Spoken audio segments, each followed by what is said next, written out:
All right, guys. So thank you for spending some time with me today. Today's conversation is going to be around how to use data to drive your contracting business. Now, I'm going to be super clear about my objective today. My objective is, and I think you gave me a great intro there, Jacob, is not to overwhelm you with technology on this side because it can become relatively overwhelming, but like looking at it in a more simplistic way of using data to make decisions. All right. Now, before I get going, out of curiosity, all right. How many of you guys, and give me a one in the chat if you are using data to make decisions in your business currently? I feed Chat GPT a lot of data and then ask it questions based off that data. Okay. All right. But are we feeding it things like job costing? Definitely. I go through my estimates with Chat GPT to try to see if we're in the price range or if we're ripping a customer off, charging too much, and it's very helpful with that. Okay. All right.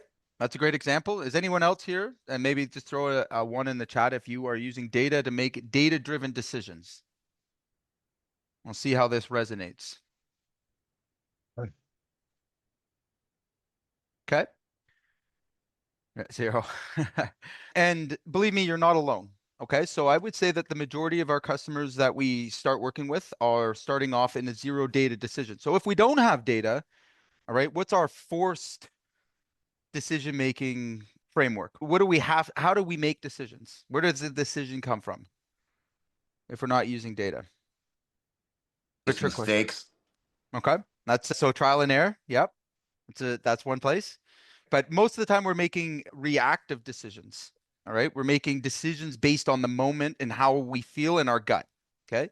And that's a scary complex because a lot of us are, if we're trying to grow and go from somewhere you've never been before to somewhere new, all right, you won't have an experience for that.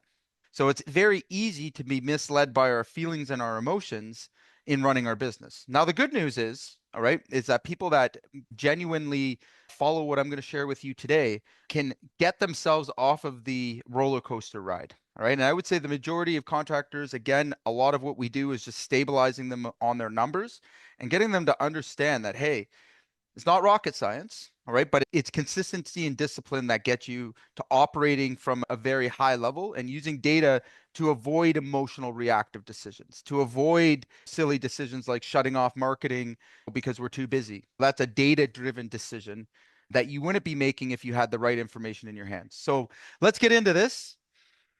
All right. Again, like I said, most contractors that we encounter, anyways, believe that hard work alone drives profit.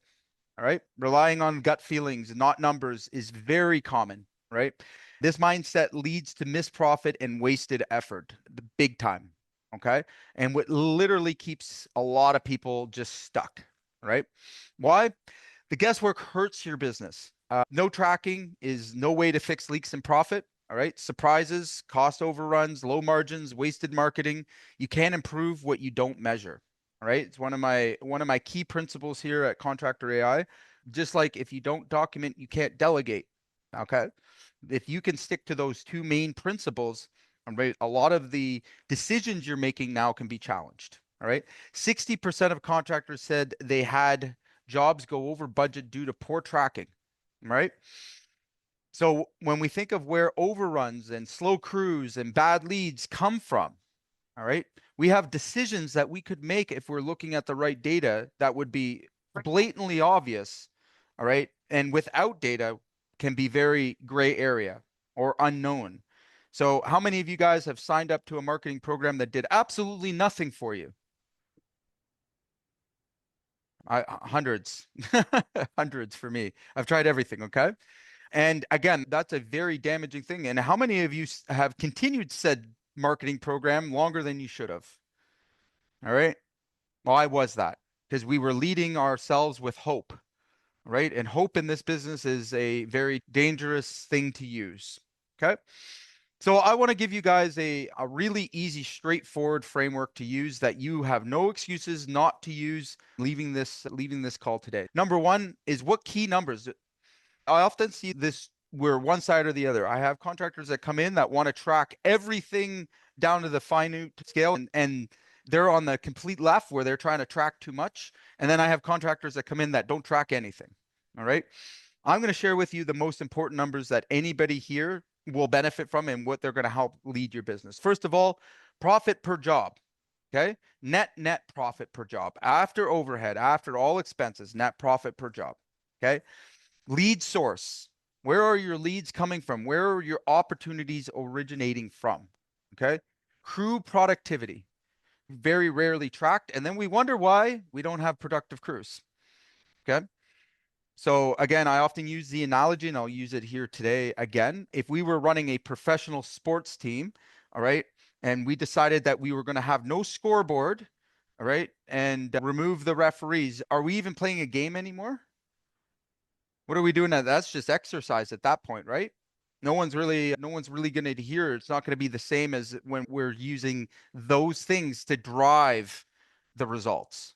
Okay. So I want you guys to think that you were developing a professional sports team.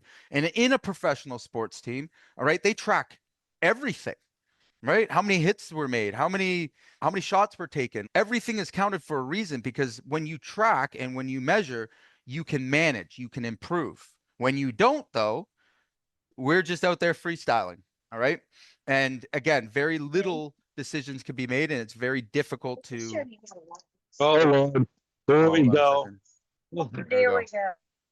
Let's get everyone muted there. Okay. Again, crew productivity doesn't have to be complicated, but it has to be something you're committed to doing. All right. Job costs. Again, understanding your job costs, understanding your actual versus what it came out to be, and margin. All right. 80% of the top performing contractors track at least 3 key metrics. Okay. If not more. Now, you can break these down by departments. I don't want to get this too complicated and get too far into the weeds on this, but those are your minimum KPIs. All right. So tracking job profitability every time. How many of you guys, give me a 1 in the chat if you are doing your job costing on every single job? Seems to me that it's only the contractor AI clients that are doing it. That's okay though. All right. Okay. So in reality, job cost is basically what the variance is between what you estimated and what it actually costs. All right. Why is that information important? Why is that information important? I'll tell you. All right. There is little to no chance that you are going to make improvements. All right. Especially as your business grows. And I'll give you a very good example of this. In my business, if I can improve 2 or 3%, I'm ecstatic. That means millions of dollars for me. Okay. And when you get to that stage, I didn't get there. I didn't get there by chance. I didn't get there by gut decisions. I didn't get there by being reactive. I got there by looking at the numbers and making informed decisions on how I was going to improve. All right. Who here believes that your pricing can be a weapon? It can be weaponized. Anybody believe that? Or not believe that, I should say? What does that even mean? Right? It's a concept, eh? Let me share my concept with you. All right. When you weaponize pricing, meaning that you are capable of pricing a job within a 2 or between 2 and 5% variance. Okay. Meaning that you can call your shot damn near every single time on a job. All right. Within 2 to 5% variance. All right. That means that an economy can go up, can go down, can go sideways, can go all over the place, and you're going to beat the odds. Okay. Every single time. So meaning that you could drive out competition. All right. So think of what Home Depot does when they move into, or any big box store, when they move into a new area. What do they do first? They push out all their competition, right? They know their numbers to such a fraction, okay, that they know exactly how far they can push the system before it breaks. Okay. So when the economy goes down and we got to be more competitive, most contractors don't have the skill sets to adjust to the moving economy. Therefore, they have these big churns in their revenue. Okay. Again, how many more jobs could you have actually won? All right. Knowing your numbers to that kind of degree. And that's what I mean by weaponizing. All right. The other way I look at weaponizing is when I know what my competitors' prices are and they're stupid to keep their prices the same month to month, year to year. All right. They're sitting ducks. They're prey to me. All right. Because all I'm going to do now, all right, is adjust my pricing for that area. All right. The other side of it is I know where the resources are. All right. And most contractors play this game. All right. They don't actually look at this as being their weapon, their unfair advantage on the market. All right. So if 90% of contractors aren't doing this, but you are, all right, that's a weapon. That's an unfair advantage. Does that make sense? And it's again, it's always being profitable, right? That's the key principle here. All right. I hear people talk so much about, oh, I can't price this, I can't price that. And the same people that tell me that, oh, that I could never get that. The same people who tell me that are the ones that are the sloppiest with their job costing. They couldn't even actually tell me that and prove that to me. So Can we again, ask a question now or do we wait till the end? yeah, sure, go for it. Just real quick, it's because the way we do our pricing is we do materials, labor for what it is. We don't jack up any margins on those. And then we do a 40% margin after. We keep it that way all the time so our customers know exactly what they're expecting. Is that bad? That's dangerous. Okay, so let me give you an example. Okay, you have an overhead cost that's variable, goes up and down, right? So meaning if you did $0 in January, all right, would your overhead cost be the same in February? Yes. It No. would be. It would your fixed cost would be, but Yeah. your variable cost would not. So it literally think about Because it. we're having to pay for January still. Have you ever had a month with the exact same revenue? No. Okay. So how can your price stay exactly the same? How many of you guys have had a really dry spell? 3 months, right? Where you've done considerably less. Everybody, right? We all ride that roller coaster. Okay. Just So got over it. Yeah. exactly. So what we have to do, and good business people know, is that there's times of the year, all right, when work is easy. Okay. We need to plan for those. But the way we do it is we call it overhead recovery. All right. Is that any time, and this is the mistake. So I see it over and over again. Contractors have a bad month. What do? They drop their price. All right. They try to do it as low as they possibly can. And 9 times out of 10, they lose. What they're not recognizing is that's a natural shoulder. So the work slows down. All right. It doesn't have anything to do with what your price is to the customer. All right. It has everything to do with market shifts. All right. And what they're not doing is considering that loss that they've taken and actually calculating that into their next month recovery. Okay. That's So why we meaning, stay at 40% though. We never drop. but now yes, but remove 25% of that for overhead, let's say. And by the way, the lowest overhead that I have ever seen, okay, that's realistic is about 20% of your gross sales. Okay. Even if you could do it less than that, all right. One day you want to own a legitimate business with the full overhead and office and staff and everything else. So why would you not be charging a professional rate for your overhead? Does that make sense? So Yes. again, 25%. Okay. So take that away. Take that off the table. Now you're at 15. What happens when your margin starts to erode? Okay. So this is the biggest problem. And when people don't do job costing, you know how margins get eroded? All right. Going into it. And then we have changes. We didn't account for the material price going up. Maybe our labor was a bit higher. Okay. But those job cost codes, which you should be using, don't get adjusted. And then we just run the same mistake over again, right? The same bad formula over and over again. And what you end up with is broke at the end of the year. All right. All it takes is one person not paying, one little thing, and that margin's gone. Again, when you're using your numbers to actually drive decisions and you're doing things not from your gut or your feeling, because you think you're doing your customer a favor. I'm just doing it at 40% every single time. You're not. All right. And you're not doing yourself a favor either, because the other side of it is one day you will encounter somebody who recognizes what you're doing in your pricing. All right. And easily can come in and snipe your business from you. All right. Can easily start to push you out. All right. And it happens all the time, right? It happens all the time. Again, if I were looking at somebody doing that, the first thing I'm going to do is go and find your resources, meaning your manpower, and I'm going to offer them more money than you can afford to pay them. All right. Why can I do that? Because that's the easiest way to market.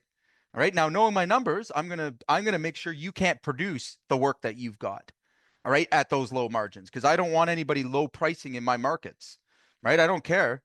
Like again, we're gonna play the game, or I'm gonna strip you of those resources. Or I'm going to do my best, I should say. That right? works a little different in a border town, but But it does it, right? Again, at the end of the day, those are weaknesses when you don't have enough profit built in your job, when you can't call your shots, right? When you can't predictably have that profit. And the only way to get there, guys, is consistency, discipline, looking at those job costs, whether you like it or not, right? Whether it's good or it's bad, right? Because that's numbers don't lie. Everything else, literally, all right? Your guys, your staff, like all of it can be an illusion. All right. But the one thing that's never going to lie to you properly done is your numbers, right? So make decisions from a base of numbers and knowing where you're at. All right. The other big place that we see the biggest loss, all right, and your leads, where do your leads come from? Right. Knowing that and focusing on the things that are working and getting rid of the stuff that's not working quick. All right. I can't tell you how many guys have told me, oh, I'm on Angie's list or I'm on this and that. And like when we start to really track this stuff, we figure out that they have a negative ROI, right? They have a negative return, meaning they're spending more money or putting out more risk than it's worth in the end. Meanwhile, they're ignoring their referrals or they're ignoring their website or and these things are producing quality jobs. They're producing actual results and they're not doing anything to improve that. Instead, they're out there chasing shiny objects, right? They're out there chasing things that could convert or could, meanwhile, look, if they just knew their numbers, if they just had the right information in front of them, they could focus on the things that are working, right? Now, one of my personal favorites, and this is very common, especially I see this even in full scale large companies, and especially companies that have in-house crews, in-house hourly crews. There's a funny little thing that starts to happen as you grow, as you get beyond, almost beyond them. All right. How many people here believe that their staff would love to see their company grow? How many believe that? Yep. Yep. Okay. Your employees are there. Fuck yeah, let's grow. I want to Yep. see you succeed. Okay, good. I love that. I would say that's the minority. Okay. Most situations that I encounter and that I see, again, we go in and we provide open heart surgery to some companies. We often find out when things are actually being tracked about crew productivity, all right, that they are better off having subcontractors by a scale of probably 2 to 1, all right, than having their own in-house staff. And the reason that is, all right, is that their crews are unproductive. And the reason they're unproductive is because nothing's been measured. They have no daily standard, no accountability to productivity. They have no drive or ambition. And it's just like I said, if you have a professional sports team, all right, that doesn't get measured, all right, you're going to get mediocre at best. Put yourself in that position. If there was nothing to drive you other than the boss just saying work harder, do this or do that or micromanage, all right, what motivation do you have to actually perform? There's none. And I would say again, most contractors just expect that their employees are out there just thinking and feeling like they are. And that's not the truth.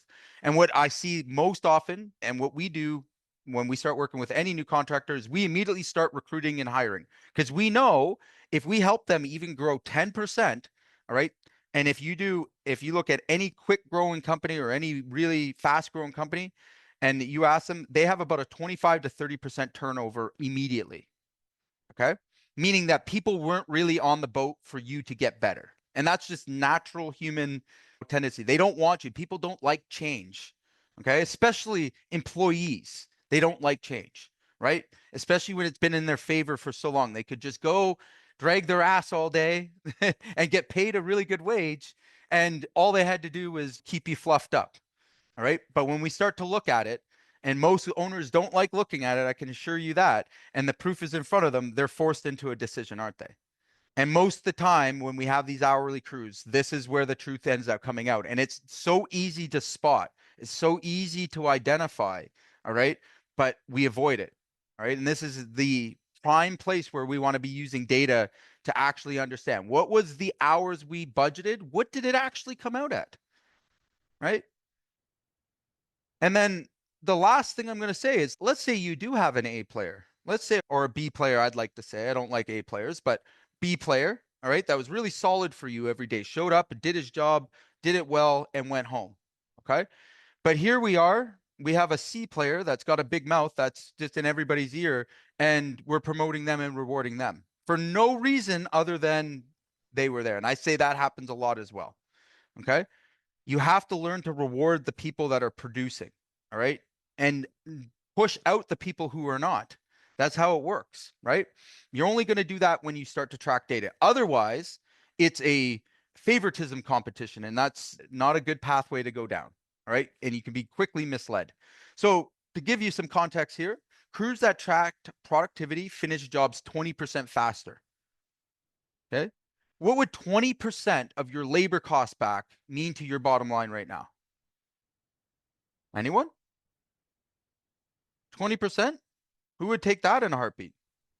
Right? All day And long. and you know what the funny thing is about crews being faster, right? They generally have a higher customer satisfaction rating. And you know what else is really funny now that I bring it up? The crews that move faster also stick with your company longer. All right? There's a higher retention rate. All right? And the reason why is a simple human requirement. They know when they're doing good, they know when they're doing bad. All right? There is no gray area. All right? It's visible, it's in the open. All right?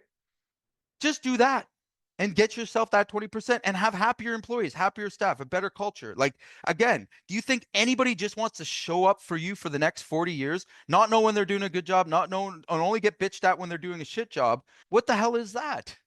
What is that? I think that's the definition of prison, right? So don't be those guys. And it's simple, right? You're not, when you're tracking these things, yes, you're doing it for your business, but you're also doing it for the team and the people that want to succeed with you. All right. You have to give them those pathways. All right. And it can't be built on emotions or people's opinions. Okay. So spot the margin leaks, a fun little game that we like to play here at Contractor AI, which is always pretty easy. I'm not going to lie, but reviewing costs weekly. You catch the overruns before they grow. All right. How many times have you guys waited till the end of a big project to find out you lost money? All right. And does the feeling ever get better? Do you ever be like, oh, at least I'll get them next time? Do you ever get fired up and like, yeah, hell no. It's never a good feeling to lose money, is it? And again, I can't tell you how many times where guys are sure they made money. They tell me, oh, I definitely made money on that project. Then we do this little practice with them where we actually go through and show them their numbers, and it's a very different story. Again, I will be full disclosure. I was one of those guys too, right? I spent 10 years ignoring those numbers and not knowing they weren't good, knowing they were bad, but still just working harder and harder, hoping that I would somehow outwork them. All right. And the reality was I could just look at my bank account and know, right? That it couldn't be a good picture, but look at all this work we're doing. Look at all this stuff that it's got to pay off soon, right? Of course it'll come. Don't do that. Don't do that. Okay. And again, small problems when you're small become huge problems as you grow. All right. They become enormous and things you cannot get over. All right. At the end of the day, job costing is a discipline and it's a practice, but when put in place, you will never look back. The reason why is because it gives you that stability. It gives you that confidence. It gives you, like I said, it can be absolutely weaponized. All right.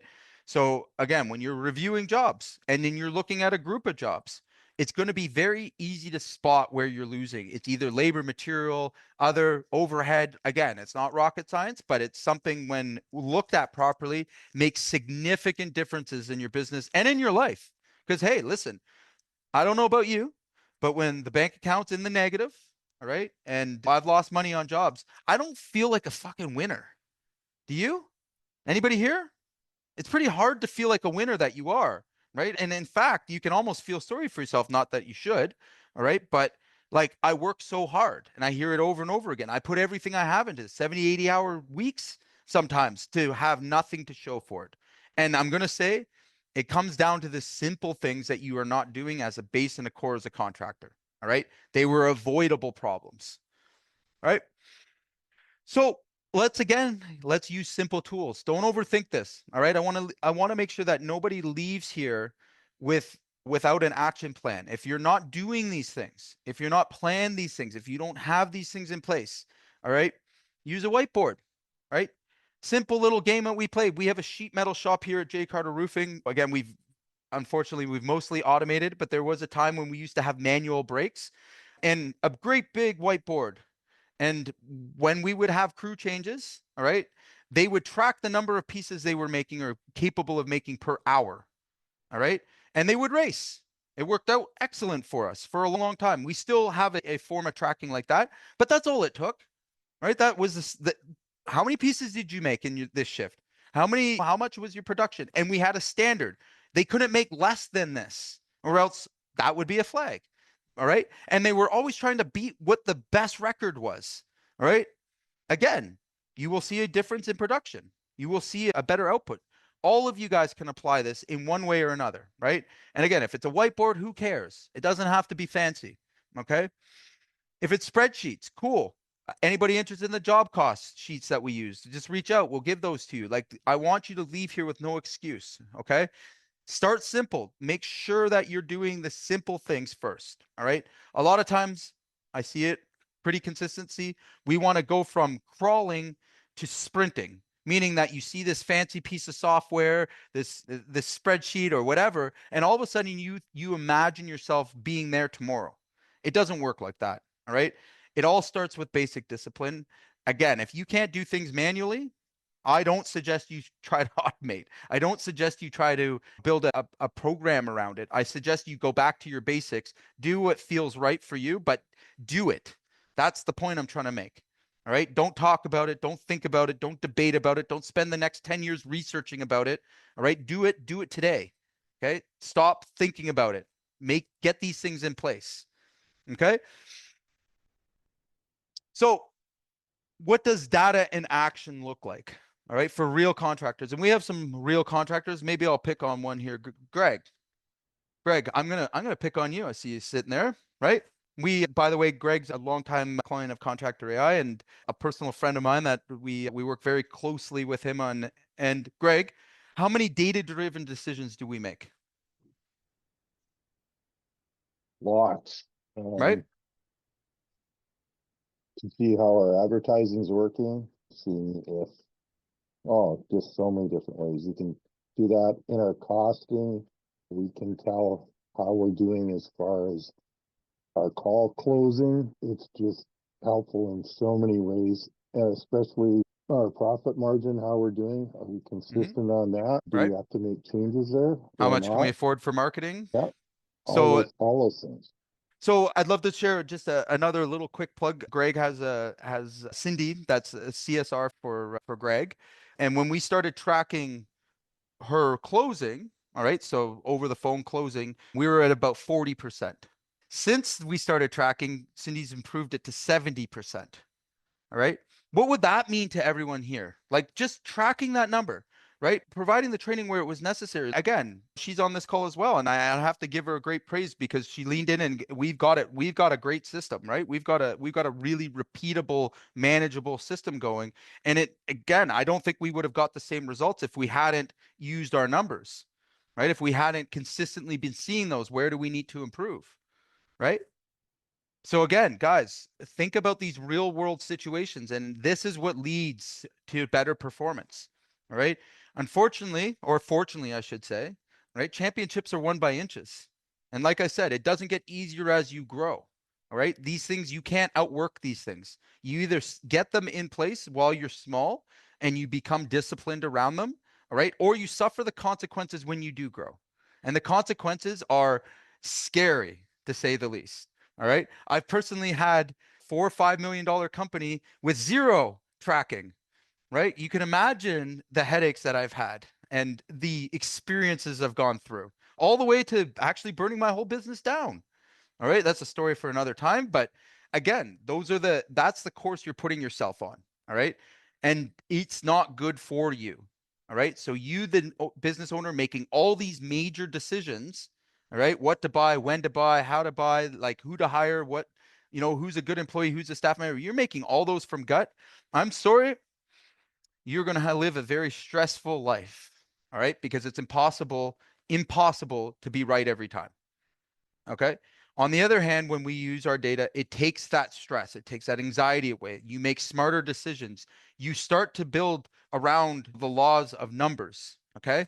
And as long as you are building a business around real numbers and real data, all right, the decisions are actually pretty easy, but have huge impact, right? And this is where we see companies grow profitably, double in size, triple in size, profitably, like actually money in the bank at the end of the year for once, right?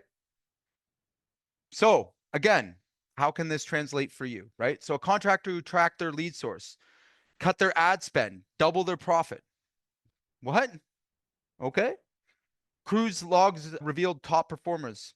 Simple there, right? We know who our top performers are. We reward them, right? Improved our morale, right? Weekly reviews caught overruns. Overruns that were happening real time, not after the job is done, guys. Like real time. We can make real time corrections. All right. Those are the places to make them. Let's not lose money and then find out about it. Let's stop it while it's happening. All right. And these are the kind of indicators that can be on simple reports, simple data, simple information. All right. No one has to feel overwhelmed here. Okay. We're talking about 5 KPIs, 5 metrics that are being tracked. Right. So contractors using data see a 2 times faster growth. Right. Let that sink in for a second. Everybody here, I'm sure you're here because you have a drive to grow, to be successful in your business. I don't think anyone's here wasting their time. They all want to grow their business. Cool. All right. But there's a very specific formula that you want to follow, and I'm sharing it with you. All right. At the very base level that will allow you to do that consistently over and over again. Okay. So let's avoid some of the common data mistakes. All right. The common data mistakes that I see, and like I said, there's a left and a right to this, is the contractor who tries to track too many numbers. All right. Tries to track things that don't matter. All right. You've got to pick 1 to 2 KPIs per department that you have. All right. And do them consistently and make sure that you have good data in, good data out. All right. And like I said, if it's too complicated to put it through a computer, don't do that. All right. Or hire us and we'll help you do that. Again, don't make this hard. All right. If data is not your thing, get somebody who it is, that they can visually show you data. They can visually give you the picture of what's happening. All right. And don't ignore data. Don't ignore it. How many owners here have probably got this information? All right. They have accountants, bookkeepers, they have an admin that are doing these things, but they're just not looking at it. They're not making a habit. They don't have it on their schedule. Right. If you looked at my schedule right now on Fridays, all right, I have a 30-minute slot where I am reviewing financials. Now, I'll be honest with you, it's not my favorite thing to do. All right, I do it all week with customers. Like, last thing I want to do is really look at mine. And again, but I do it anyways. All right, I do it because within 3 or 4 KPIs, I can spot where problems are. That's all I need to run a $12 million business. It's all I need. Okay. And when there's a problem, I can drill down. All right. I can go, oh, I see a problem forming here. Cash flow has slowed down. Why is that? All right. We're going to go to the next thing. Let's figure out what's causing this. All right. Now I'm going to go to my AP, my AR. You know, what's caused that? Okay, great. And again, luckily for me now, I have managers, all right, that I can just be like, show me your report. Tell me what's going on.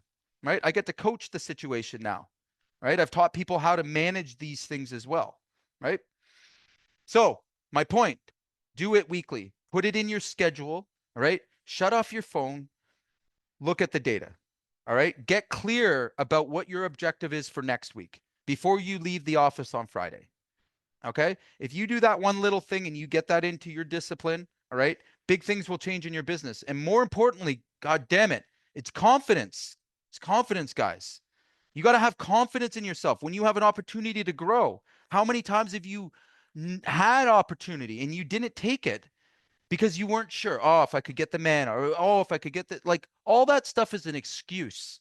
You were giving yourself an excuse and you're purposely playing small. And I hate that. I'm out to destroy that in the contracting world. All right. And there's only one way I'm going to destroy it. And it's one person reading their data at a time. Okay. It's one person knowing that, hey, you know what? Just because my gut's telling me to stop doesn't mean I should be stopping. It means I should be going harder. And that's when big things happen. All right. I'm telling you. So trust me on this. Just One little thing, right? Just start to review it, even if it's not perfect yet. Okay. Don't delay. This conversation for everyone that's here, this is about taking action today, right? Tomorrow is Friday. I want to hear from you guys that you have done this one thing, and that's review the data. Take a look at your job costing, review your last job costing, put it in your calendar, make shit happen. If you're not doing it, and I didn't see too many ones on my chat, so I know I'm talking to the right people here. Okay. No excuses. All right. Excuses are for poor people. Does anybody here want to be poor? You can catch that too, right? No, we don't want to be poor. We want to be successful. We want to have a business that operates without us. Okay. I'm telling you, this is where it starts from, right? 40% of contractors quit tracking after 1 month. Surprise, surprise. All right. Either because they got a little bit of pain. All right. Once you start, you can't stop. All right. Make it whether you like it or not. All right. These are the things that you must do as a responsible business owner, as a responsible contractor, and to put yourself in the top 10% of contractors actually making money in this market, not the 90% who are not. All right. Who wants to be in the 10%? I better see some ones in the chat. Tell me who wants to be in the top 10% of contractors in the market right now? Who has a deep desire to win? Awesome. Okay. Quick wins that we can deploy, that we can do this week, by tomorrow. All right. First one, track the profit on your next job. Okay. I want profit, real profit, not gross profit, real profit after your overhead, after everything has been removed. Okay. What's your net profit? Okay. That's a very sobering number to look at. All right. It's unfortunate. And again, the thing about numbers, all right, is they have no feelings. They're indiscriminate. All right. And again, you can be on the right side, you can be on the wrong side, but at least trust that the numbers are telling the truth. Okay. Be it cold or be it warm. So I also want you to ask every new lead where they found you. Okay. Pretty simple. Review your last week's jobs for margin leaks. Okay. So take last week's jobs, all right, and very easily go through them. Where did we lose? Did we lose in labor? Was it on material? All right. Was it on that rental? Okay. Or we just take too long to do the job, increasing our overhead, right? These are easy things. At least then you have a solid base to know what to improve. Too many times we get caught chasing shiny objects or just doing what we already know, because facing these things are painful, right? It's not pleasant. It's not nice when we know we're losing, right? But the only way to start winning is actually coming and facing that challenge and turning it into your weapon. All right. So contractors who start tracking see results in 30 days. All right. And I will promise everybody here on this call that spent the last 5 minutes with me, every single one of you will see results. Okay. If you do these 3 things, every single one will see results. All right. We all want results in this world, right? We all chase these shiny objects and look for the easy wins, right? I can't make it any easier than this. So now we want to focus on payoff. A contractor narrowed the service track numbers and doubled profit, right? We have an AI mentor system and a 90-day training system here for accountability, a contractor AI. We've been deploying it with customers, and this is on the production manager training side. All right. And as we've been deploying them, we're seeing some very good numbers. All right. One being we grew from 2 to 6 crews in 18 months. I'm going to put my hand up because it was me, right? I did that with one project manager who drove a truck for a living, had never ever done roofing, was in fact afraid of heights. Okay. So I'm going to put my hand up for the win. That was me. I did that with this program. All right. And it was all around. And I know we've talked on other conversations how to train and optimize somebody without using any of my own time or without using any of my staff's time, and taking a very average player or below average and turning them into an A player. All right. That's the definition and the opportunity in the window we have before us. All right. Right now, as we sit, and the biggest game changer for the construction market, I think, coming at us. All right. And again, that's one project manager, by the way. That's one PM. Has 16 crews. Or yeah, that's almost 16 crews now underneath them. Pretty crazy, right? Not bad for 18 months. Okay, who would take that? Okay, that's the same process I'm bringing to every one of my clients. And again, like I said, I'm on a mission. I'm on a mission and I won't stop. All right. Allows me to grow 50 to 60% faster. I'm already on a good pace. Did I mention we have lots of other senior project managers that work with us that do a great job. All right. But never in my entire career have I grown a outsider into a absolute senior project manager talent in such a low period of time without a massive actually, even with a massive investment, we've never done that. Okay. So that opportunity is in front of you. Imagine replacing yourself, right? Imagine having somebody at your caliber and held accountable to your caliber, and you could manufacture them. What Let's would do that it mean? now. I want to Right? do it now. We are doing it. We are. You're in the program. Too We are doing slow. it. I want to Yeah, go I know. faster. Right? That's always the thing. It'll never be fast enough. It'll never be fast enough. So what's your biggest data challenge? Let's have a conversation. If you want to have this conversation, unmute yourself. Let's chat. Let's talk about this. All right. I feel like it's something that doesn't get talked about enough or properly talked about. So what's your biggest data challenge? What to track, when to track, how much to track, Simple. what's too much, what's too little. I shared it with you directly. So if you want to start square one basic steps, all right, profitability, job costing, right? Where were the losses? Where are the things? Like track those on a weekly basis. You will see your whole world change, right? And I believe that you are pretty close on them. The problem that most people encounter and most contractors, and I'm going to be full disclosure here on this, all right, is that most contractors, all right, believe that their accountant or their bookkeeper does this job. All right. That is the biggest, most stupidest thing that has been laid upon us. All right. I'm not good at numbers. I hear it all day. Okay. I want you to understand something. Okay. We have two accounting systems in our business. All right. Two accounting systems. We have the first accounting system. All right. That's meant to report your income to the government. We call this a regulatory system. That's your accountant, your bookkeeper. All right. That's your QuickBooks. It is always behind. And it's not really built or meant to give you real-time data, to allow you to make real-time data-driven decisions. By the time you find out, usually about the time that you're filing your taxes and reporting your income to the government, it's too late. And you don't know specifically what happened. Where was it this job? Was it that job? It's too behind. It's too slow.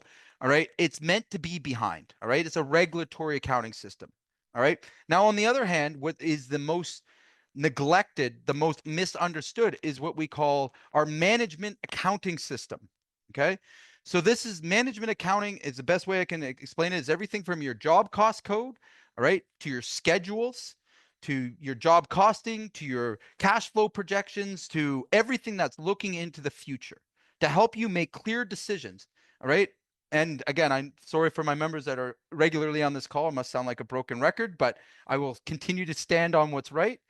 When you have a good management accounting system, all right, you are capable of living 90 days in the future. All right. And good contractors live 90 days. What happens today, you have very little control over. What happens in 90 days from now, you have all the control over. All right. When you learn that, all right, you stop living in anxiety and fear. All right. You start to live in the moment, in the present right now. And it might sound like, what? He just said 90 days in the future. How could that be? It's because we're not making decisions. If you have to make a reactive decision today, all right, who knows where that decision will lie in 90 days? Who knows? All right. And again, most of the time when guys get to us, they've already made bad decisions 90 days before. Maybe it was to shut off their marketing. Maybe it was to not make that key hire. Maybe it was to play small, not really focus on their sales and try to produce the work themselves. Like those are bad decisions that cost them, but they were made 90 days ago. They're only seeing the impact of that right now, right? They're only feeling the pain of it. And guess what? There is the roller coaster ride that we all tend to ride until we learn better, until we understand that, hey, listen, this is all predictable. right? It's all things when you look at these numbers that are telling a story of where you will be. All right. If you are less than 90 days worth of backlog right now, meaning you don't have 90 days worth of work out profitably that you can schedule within a small variance, okay? How do you predict your cash flow? How do you know if you'll have enough cash to run it? How do you know if you have money to grow? How do you know if what if you crushed your goals and you still didn't know and you played small and you lost all that profit because you turned off your marketing, right? Like these are the kind of things that happen when we don't look at numbers. We don't have a good system in place. And sometimes the right person to slap you around a little bit and tell you to smarten up, that helps too. All right. Because again, we can look at numbers and see them sometimes different ways. But at the end of the day, in a contracting business, it doesn't have to be complicated. So tell me, is there anybody else here that has a data challenge? You should all have them because I didn't see any ones in the chat earlier. Oh, You come got to on, be don't be shy. collecting data to have challenges. Sure. So we're going to start doing that. Okay. And again, is it not scary? And I'm not gonna pick on you, Jacob. I think we've talked about this before too, a couple months Yeah, ago. we did. Yeah. So you're not, the worst part is knowing you should, but like knowing what you need to do, but not doing it. That's Yep. I think we all struggle with that. It's because everything else seems so much more urgent. All right. But it's really not important, right? If we didn't make profit on the job and we don't change the way that we're doing things to make profit, to guarantee it, all right, that is essentially taking your car out tonight, putting a blindfold on your head and driving down the highway the wrong way and hoping you don't crash. I don't know how else to put it. And again, some guys like that. Like it's thrilling. It's exciting. Yeah, no problem. And listen, I pull people regularly off that experience. All right, because long term you're just going to burn out. All right, long term you're not going to beat the odds. You're not going to beat the disciplined companies that come in that are operationally sound. All right, especially as economies go up and down and God knows what happens, and you being in a border town and all that good stuff. Like this is, if there's ever anyone that should be using these numbers, it should be you, right? You've got all types of outside pressures that can affect your whole business, right? And we don't want to put everything we've worked for on the line for no reason, do we? No. Can I go Right. back to one quick thing real quick? Can I ask you one quick Yeah. question? Yeah, absolutely. So you're constantly changing your margins. Always. Okay, Always. to make up for lost revenue or No. for So a slow month. No, it goes both ways, right? So let me put it to you like this. I have a backlog, right? I have a backlog of work. Okay. So let's say mine ideally is at 90 days. I don't want more than 90 days. I want to be right there in that 90 to 80 day flow, because if it gets over 90 days for us, cost can escalate. Like there's a whole bunch of things. So I look at everything in 90-day blocks. All right. My first thing. So if my backlog is less than that, and I have to suddenly become more competitive on my pricing. So let's say in early spring, right? I'm a little bit behind. All right. I might lower my margin for that month. All right. Not my profit, my net might come down a little bit. All right. To fill in that void. Now, the following month, we've exceeded our sales target. All right. I'm looking at my closing ratios. I know they sit about 30 to 40%. I'm just going to flood in more leads. All right. And what I'm going to do is I'm going to recover that. So I'm going to increase my margin because my demand is higher. So meaning now it starts to get over 90 days. I got to slow the train down. What do? I increase my price. I increase my margin to slow it down. Okay. So Right? you're working off supply and demand. Yeah, that's exactly. I never thought about that in the contracting world. That didn't cross my mind. That's what I mean by weaponizing pricing. Right? Okay. When you know that your makes numbers sense. so specifically, all right, and we have every 4 weeks, all right, on the 15th of every month, we make a price adjustment to our margins. Okay. And that margin reflects 5 or 6 different factors, right, that go into backlog, profitability from the last month, overhead recoveries, like all of that. So in most cases, again, right now, this time of year, all right, I'm at a 62% margin. All right. Now, early spring, that'll probably 62%. Yeah, because we've taken the same amount of leads. All I'm doing now, my closing rate will drop. Yes. All right. We'll drop down into that 33, 40%. Okay, cool. that my sales reps still live in, like, they're still good. So it means one less sale, but I'm still selling at a higher margin. So I'm going to maximize my profit because it's a high demand. That's a predictable thing. It happens every year. Everybody wants everything done before Christmas. Great. What's the most expensive time to buy roofing? In this, from September to Christmas, right? A little bit cheaper in the spring. Yes, we're going to be a little bit more competitive, but not for long. Most years we just skip that whole shit because we've already got enough booked. All right. The other thing that most roofers do that is really silly is that everybody slows down in December. They lay their guys off, right? We don't do that. We actually ramp up our recruiting. We push hard through January, February in sales, and we build that backlog out, right? So that we can continue to protect the margin. Does that answer your question? Yes, sir. Thank you. Yeah, no problem. And by the way, you can do all of that, all right, from a spreadsheet in a job cost form. You can do all of that. You can make all of those critical decisions. We did for years. Now, if you want to get fancier, you want to work on actual management accounting systems, all right, that's another conversation, something that we help implement, right? When you're ready to take your business to the $5 to $10 million range, like those are the kind of things that you want, and you want other people to make these decisions for you, all right? It gets a little bit harder with spreadsheets when you want other people to make these decisions or you want to systemize those decisions. Yeah, we got to get to the $500,000 range first. Okay. I'm telling you, I am giving you the legitimate formula to do that. It starts with job costing. There is nothing else more important at any point. And again, do it manually, do it whatever. All right. Follow the principles of our job cost training. We've given it to you before. Like, just do it. Right. You will know.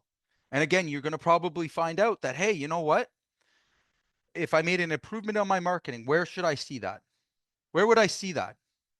When I make an improvement in my marketing, where would In be your the first profits. place? Okay. Or What about your Your client, closing ratios? You're going to close more jobs. You're going to have more of the jobs you want to close, right? You're going to be more in line with the customer who pays you the most, right? There again, everybody here should have a burning desire to spend $30,000 a month on marketing. Yeah, I said that.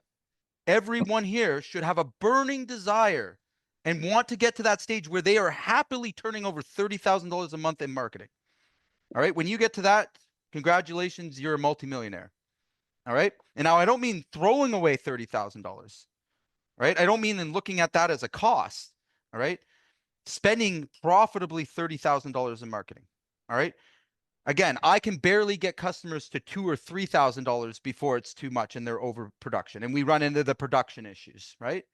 Myself in my own business, like again, I struggle to get 25, 20, because at that point you've cannibalized the whole area that you're in, right? You're everywhere. There's no more platforms I can go across.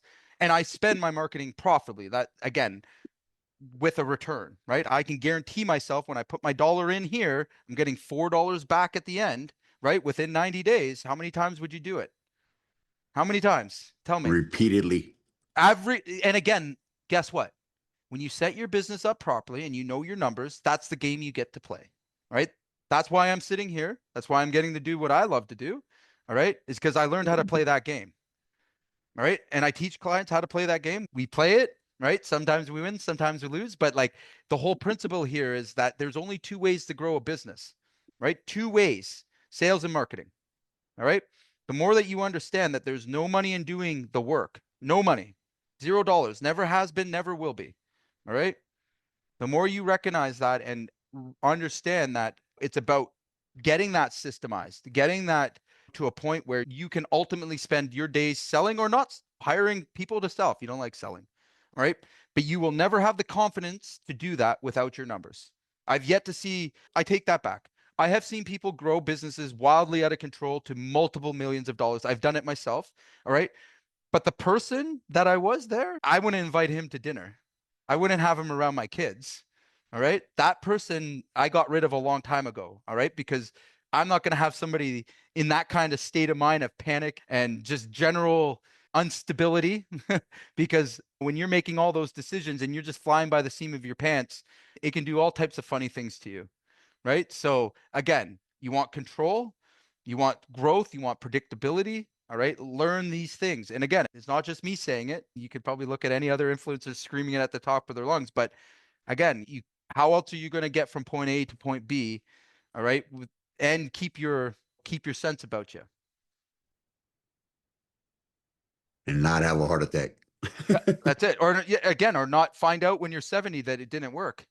I see that more often than not. It's just easier to do what we already know how to do. Right. And that's, again, because of the anxiety, because of the stress, because things didn't work out. And so all these things happening all at once. When we get into that state of mind, all right, I call it hell on earth. It's a prison cell. All right. But when we're in that like fight or flight, which again, I don't know how you can't be, and if you don't have these things to stable you out, but when we're in that fight or flight, we can only do what we already know how to do. And that's why change doesn't occur. Right. We can only do what we already know how to do. Nothing new, nothing creative, black and white. We're just out there grinding. Right? That's, I don't know, we could do better. Right? Jacob, your first aha moment, and anybody else that's listened this far, all right, should be when you do your job costing and you know your profits and you can predict your jobs within 2 or 5% variance, you will know you made it and you will have this aha moment where you go, I can control. I do know how to price. This is a profitable business. Okay. Everything else works backwards from there, right? When we build it on a solid core. Yeah, I'm gonna get on my AI right now and see about it, creating a job costing sheet for us. So We've already got one, Jacob. Don't know. reinvent the wheel, dude. Just I know, but we gotta come up with money to pay. no, we gave it away to you for free. What are you talking Oh, about? did you? Yeah. You know what? I'll throw Maria, can you throw the job cost link in there for us, please? For anybody that's on Is it here? on school? Yeah, it's on school too. Oh, okay. I'm gonna go Yeah, through man. school right now then. My bad. I Yeah, didn't go for it. I don't think I got that the last time because I remember hearing about this before, but Yeah. all Is right. it just the simplest job cost sheet in the world, man? Honestly, not hard, difficult. We have a full training there for it. I give you no excuses. Sean, I see your hands up. What can I do? What can I answer for you? All right, I look forward to seeing that thing you were just talking about. But you said not to have. I have an in-house accountant slash bookkeeper keeping track of all that stuff. So why can't she? You said not to have them. No, I didn't say not to. I mean that they're not trained, that like their job and their role, and this is the misconception, is that you think that they should be producing this. All right. But they're taught a system that's regulatory. All right. Meaning like when they went to school and stuff, it's about producing your balance sheet and your profit and loss. Okay. It's about reporting the income to the government. All right. It's not about, hey, Sean, I think that this job cost code is off because in the last 3 jobs that we ran, I seen a lower margin. Yeah. All right. Big difference there, right? Don't run this cost code because I can see we're losing 6%. Hey, Sean, the sales reps closing ratio this month has dropped dramatically. I think you should have a talk with him, right? And make sure he knows about that, right? All You right. see how these things play out? So yeah, just going beyond, like it's the whole managing the business with numbers side, right? Yeah. So yeah, if you're outsourcing your accounting, then they're not going to look for that. But if you're in, Hell no. but if you're In-house, you have a you're better chance if you a have the teammate. system. We're Yeah, a team in here, so that's what we're looking right. for. But it does not negate your responsibility, all right, to look at your numbers. All right. Because again, if you haven't looked at your profit and loss, you haven't looked at your balance sheet, and you don't know how to read those documents, or you don't know how to visualize your data, I think that's the biggest problem I see with contractors. And one of the things that I try to work the quickest on is once you visualize your data, like meaning you can see it in charts and you can see growth patterns and stuff, the decisions are easy. They're right there in front of your face. But when we're looking at a spreadsheet, a lot of us just look at it and we see that bottom line and we don't have any answers to how we got there. Right? Does that make sense? Yep. Okay. Yeah. So we've been trying to get a system down to do that consistently for a while, and we have not accomplished that. Okay. You're not the only one. All right. So again, I'm having this conversation because again, I feel like it needs to be said to everyone, and we all at one point or another have come from that place, right? If we're not always been there. So again, that's going to be the biggest improvement for you. And guys, listen, the one thing I'm going to say is everyone talks about all these other programs, everything else promise you what? Oh, you can operate a business without you, like all this other thing. Okay. The reality behind it is, all right, the only reason that I'm here is because I understand those numbers and I can still be in control without having to step foot in my office, right? The numbers are the only things that don't lie. That's the only things that I can truly trust. And it's where I start first and I move my way down. All right. After that, that is the definition of accountability. All right. When you're coming to somebody and you're showing them facts and we're talking about real, proven things, it changes how people respond. Right. Same with, I'm sure if I came to you and was like, hey, Sean, you need to do X, Y, and Z. And here's the financial reason why. Here's the loss in your balance sheet. Like when it becomes that direct, are you going to make the decision? How can you argue? Right? How could you debate? Nope. And it's a funny little thing. When you have the right information at the right time, you make good decisions, right? You didn't get this far just because of that you're a total hammerhead, right? Obviously, you've made some good decisions along the way, and you're capable of making good decisions, and you know what's best, all right? But you don't have the power to do that because you're not getting the right information at the right time to make those good decisions, right? Yep. Those So- decisions roll downhill. So Absolutely. if you're with your crews, you say, hey, what's going on? We're not here. We're not where we're supposed to be. Either ship up or ship out. Again, like, what if the day came that you didn't have to have that conversation? What if your crews already knew? What if we talked about it? What if the sales rep, and I showed you our way we do it. Like when a sales rep's not performing, all right, it's in their face every day. They open up the CRM to put their estimates in, it's right there. Hey, you're underperforming. I don't have to say it. I don't have to be the guy to go to them and say, hey, you're underperforming. If you don't ship up, are you going to ship out? They excuse themselves. They know they can't hang with us. Back to the car dealership with you. Fuck out of here. And that's when you're starting. And again, that doesn't take you 6 months or a year to find out. That's 2 months, 3 months. You know what I mean? What's that mean? That opens the door to have somebody else come in. And guess what? The ones that you want, like the players that you want to have on your team, want to be recognized. Numbers recognize people, right? When someone's performing really well, do you not think they want a pat on the back? Do you not want to be able to say, hey, great job this month. Like you hit all these KPIs. Great. Awesome. That builds morale, right? On the other hand, if someone's done a really shitty job and you have to be the guy to say, hey, you know what? Like we're not performing well. At least we're starting from a point of truth. It's not you putting your opinion on them without any backing to it. All right. And you would be amazed how many times we make the wrong decisions because our foreman told us, hey, he's slacking. He must be the reason, and pushes the attention onto him. But how many times have you reacted on those kind of things? Right. I bet you we've all fired a good employee because the foreman didn't like them or had a similar situation. I have. Right. There was one point in our business where we had a near 90% churn rate of anybody under 90 days. 90%. How do you grow a business like that? And that was all due to that, right? So again, until you start realizing those things, and it's very hard for me to tell you, right? Don't ever just take somebody's word on it. You got to trust, but you got to check, right? Yep. Takes away a lot of the noise. And there's definitely a lot of noise out there, is there not? All over. Yeah, that's it, right? So again, take the simple steps. Okay, I threw that job costing sheet in for everybody that's interested. I think we got the training in there. So again, guys, I hope you got some value from today's call. If we have any other questions before we wrap up, now is the time to ask. Feel free if you want to throw your question in the chat. Okay, or unmute yourself, ask your question. Don't be shy. Okay. All right, everybody have a wonderful day. Thanks for sharing your time with me, and let's take some action. Talk soon.